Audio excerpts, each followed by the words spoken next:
Shalom, selamat pagi. Sebelum memulai hari ini, mari kita dengarkan Morning Wisdom.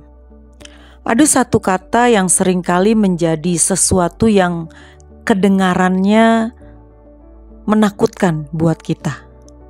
Kata itu adalah mustahil. Ketika ada yang sakit parah, sakitnya langka, lalu divonis dengan kata mustahil bisa disembuhkan. Hanya mujizat yang bisa menolong. Orang pasti mengalami kesedihan yang mendalam, stres dan putus asa ketika krisis keuangan melanda, ketika terjadi masalah dalam rumah tangga dan sepertinya tidak ada jalan keluar.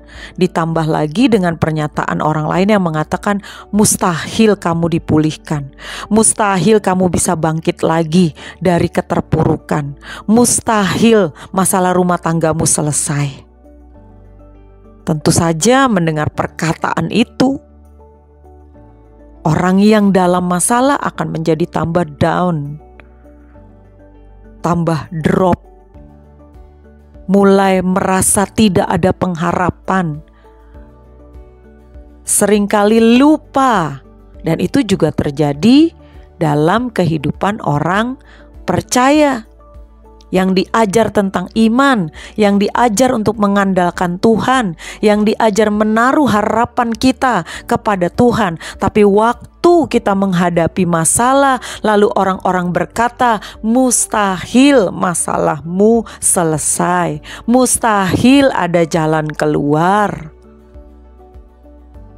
Kita pun akan terbawa dengan perasaan itu. Dan itulah yang dikehendaki oleh iblis.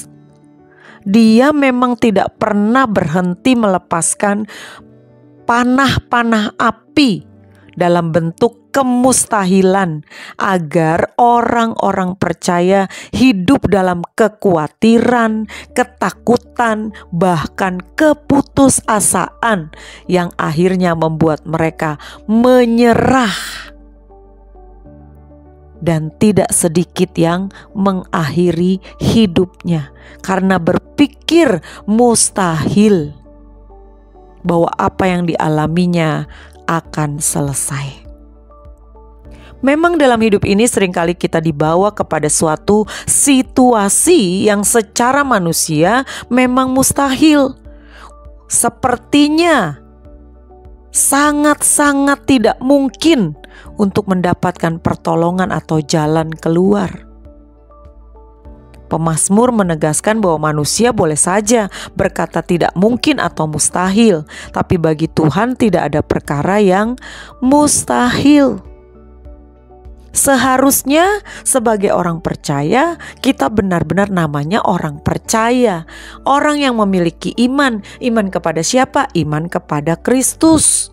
Itu harus dibuktikan dengan perbuatan, karena iman tanpa perbuatan adalah iman yang mati. Itu sebabnya Tuhan ingin menghidupkan iman kita, menaikkan level iman kita, dan mengizinkan masalah-masalah yang kata manusia mustahil, tapi ketika kita percaya, kita bisa berkata tidak ada yang mustahil bagi Tuhan, dan tidak ada yang mustahil bagi orang yang percaya. Seperti satu peristiwa yang terjadi dalam Markus pasal 9. Ketika Yesus mengusir roh dari seorang anak yang bisu, ya. Ayahnya membawa anaknya itu kepada Tuhan Yesus. Anak ini sudah dibuat bisu oleh roh jahat dari sejak masa kecil.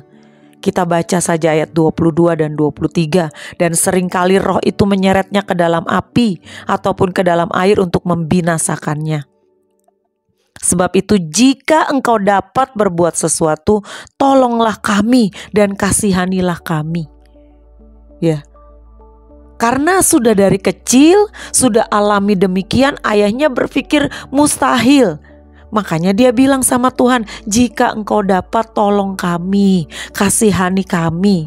Tapi jawab Yesus, katamu jika engkau dapat, tidak ada yang mustahil bagi orang yang percaya. Jadi buat Tuhan tidak ada yang mustahil, tapi juga tidak ada yang mustahil bagi kita yang percaya akan kekuatan kuasa Tuhan. Allah yang kita sembah adalah Allah yang hidup, Allah yang berkuasa, Allah yang dapat melakukan segala perkara. Ingatlah, apapun terjadi, kalau orang berkata mustahil, katakan tidak ada yang mustahil bagi Tuhanku. Dan tidak ada yang mustahil bagiku yang percaya kepadanya. Selamat pagi, Tuhan Yesus memberkati.